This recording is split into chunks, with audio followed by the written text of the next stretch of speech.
I'm doing something a little bit different today, and I'm going to recap what's going on in my nutrition. Exactly a week ago, I started experimenting with the keto diet. I'm sorry, it's like super rainy and nasty outside, but I wanted to do this exactly one weekend, so this is the best lighting that I can get right now. Why did I start doing the keto diet? I'm not a huge fan of fad diets. Really because I love experimenting and seeing how the body runs differently. So if I have a diet that a lot of my clients are interested in, I have no problem experimenting with it. So I can kind of see how my body reacts so I can give some feedback. And keto has been everywhere. Now in terms of an actual diet for certain health issues, there's a ton of research to back up that the keto diet is amazing for epilepsy and autism and diabetes.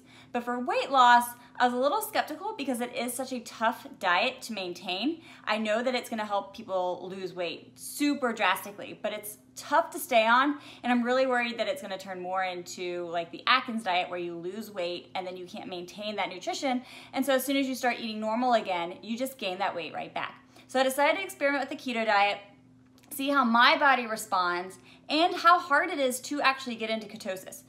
First things first, what is the keto diet? The brain normally runs off of glucose. It's just the preferred way of the brain to get fuel because it's so easy for the body to break down sugar, send it up to the brain. So that's why carbs in our diet are so beneficial.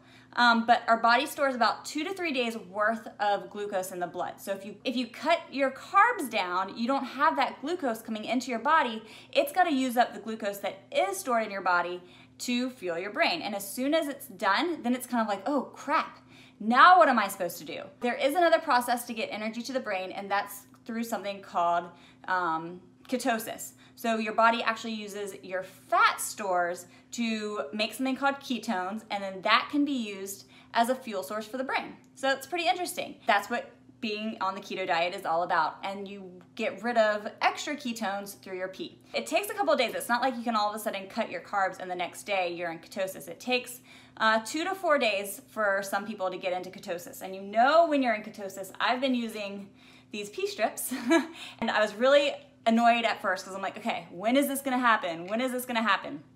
It took me right at 4 days. So out of the past 7 days that I've been on the keto diet, 4 of those days have just been trying to get into ketosis. Other than crazy thirst and frequent peeing, those are my really only big signs that I'm in ketosis. Personally, I have not lost a lot of weight in the first week. I'm not trying to lose weight. I'm actually really trying to see if you can still see some body composition changes while keeping your calories high, because that's what makes me nervous about this diet, is that people are trying to cut their carbs, increase their fat, but they're also trying to cut their calories at the same time. And that's what's gonna cause that metabolic damage, so that once the keto diet is over and you start eating normal again, you're just gonna pack on those pounds plus some. So I'm really focused on getting balanced nutrition and making sure that I'm eating enough. And it's pretty cool because since I'm so focused on my fat intake, I'm not looking at calories and I'm actually eating more than normal. It's really, it's fun. For me, the biggest obstacle in the first week has been not cutting carbs. That's easy. I've done that before with figure competitions and stuff, but it's actually cutting protein and upping my fat. I can totally eat a high protein diet, no problem, but making it a moderate protein diet and getting high fat, now that's been an experiment. So I'll share some of my little tricks and some of my staples that I found works for me to help with this in just a minute. Of course, how am I feeling? That's gonna be the next question that I get from a lot of people. I feel fine. I've had one day where I was just really moody, and I'm assuming that that was just my body getting used to the low cut carbs. And then other than that, I've been fine. I've actually been sleeping better. I've been hydrating more because of my thirst, which is a sign of ketosis. And my workouts have been great. I actually knocked out Murph this morning, which I'm gonna vlog that on another day, and it went really well. I pushed myself and didn't necessarily feel amazing throughout the workout, but that's just the workout. That's not a byproduct for the workout, or for being in ketosis. What does my day look like? I'm gonna share a couple of pictures and what my typical meals resemble. It's been a lot of just fatty cuts of meat, a lot of oils, and salads. I'm huge right now on arugula and parsley mixed together, and I know that sounds kind of weird, but I went to a restaurant and had steak and they just piled like 2 cups worth of parsley on top, and it was just amazing. So I've been doing that, and then covering it with olive oil and lemon juice. And I haven't got tired of that yet. Dan keeps kind of saying, like, aren't you tired of salads yet? No, I'm not. It tastes really, really good. And let's see, for breakfast, I've been doing like a lot of eggs and bacon, but that's only on the weekends. Another tip for getting into ketosis is fasting, which actually works because I was fasting before this anyway. So Monday through Friday, I don't eat my first meal until 11 to 11:30 in the morning. And that's just because my day is go, go, go. I wake up at 5 a.m. I don't want to eat yet. And it's one thing after another. So I don't get home for my first meal until 11. So it just kind of works out with this program. And let's see, any other questions that I'll probably get? I can't think of any, but I do want to share a couple of my favorite staples with you guys right now. These are just a couple of things that I've been using on my day-to-day basis. I've had a lot of questions on like, where am I getting my fat sources from? And this is what I'm doing. And this is also what's helping me to make my meals super flavorful and not just where it's like meat, cheese, and blah. Okay, so I've been using this mix of ghee and MCT oil in my coffee, but I also have been using this to cook with too, because it's just a butter. So I've been using this, and it's the Pure Indian Foods, and it's covered in oil because I can never open anything without getting the oil on it. I've been using gelatin. I put this in my protein shakes or sometimes in my coffee, just because I think this is really, really important to get in throughout your day. Coconut oil. This has been great. I make a dessert with this, and I'll try to film the dessert in another video, but it's basically just coconut oil, whole canned full fat coconut milk, half a scoop of chocolate protein, which I'm gonna show you guys which one I use in just a minute, and mix them with some seeds for some crunch, and oh my gosh, it tastes like cake batter. It is so good.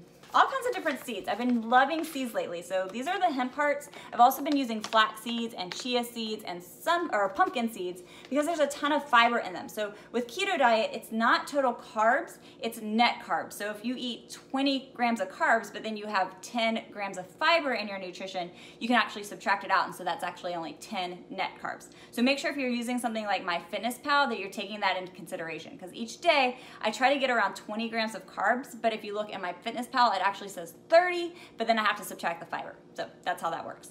So like these only have 1 gram of carb in the whole thing, and like flax seeds have 0 once you subtract the fiber out. Cheese, lots and lots of cheese. I gave cheese up in our house a long time ago. We were pretty much a dairy-free house, but with this, I needed to add it in because I needed good high quality fats that also filled me up and tasted good. So I've got brie, I've got some good quality cheddar cheese from Whole Foods, and I've got some shredded, just like Italian cheese that we add to some of our dinners. This morning I had a piece of chicken skin, which sounds so weird, but it was left over from a thigh, and some brie to tie me over until the end of my workout. Heavy whipping cream, it's been going into my coffee, so good. Almond butter, I've been using natural almond butter instead of peanut butter just because it does have a couple of grams lower. I think peanut butter in our fridge has 6 grams of carbs, while this only has 1. My protein, I love 2 types of protein. I love this brand, which is Eat the Bear, and I also love Gnarly. Those are my 2 favorite go-tos, but the Eat the Bear actually only has 1 gram of carb in it for a full scoop, and the Gnarly had just a few more, and I love this stuff. This stuff is amazing. I'll make sure to link up down below.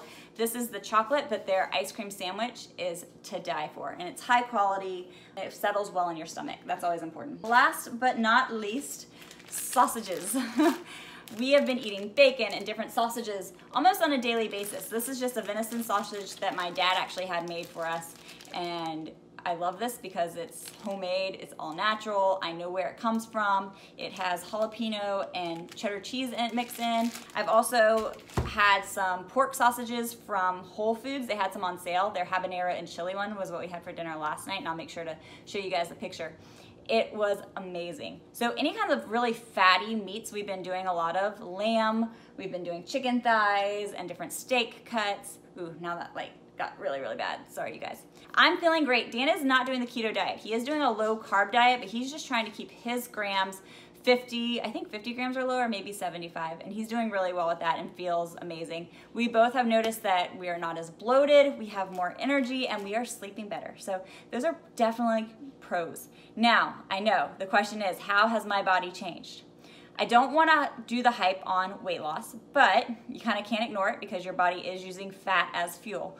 I have lost 2 pounds, and I am down almost a full body fat percent, which is really the most important thing for me because I did kind of let my body relax a little over the past year. So I'm really focused on building my strength and building my muscle up and trying to burn a little bit of body fat away. So I'm doing the right things right now. So I'm not going to do this every week as a recap, but I will do it as often as you guys like, maybe every other week. I don't know how long I'm gonna be practicing and experimenting with the keto diet, because for me, this is purely just an experiment. I love testing how my body runs and doing different things with it, and that's really what this is all about. If you're curious in my journey, make sure that you follow me over on Instagram at Trainer Kendall, because that's where I'm gonna be posting a lot in my stories and on my actual feed about how this is going. If you want more help with your nutrition and with your fitness training, head over to fitwomensweekly.net. I have a nutrition program. I've got an awesome workout program that's just waiting for you, and you can get started for free. Thank you guys so much for your support. It would mean a ton to go ahead and subscribe to the channel and give this video a big ol' thumbs up.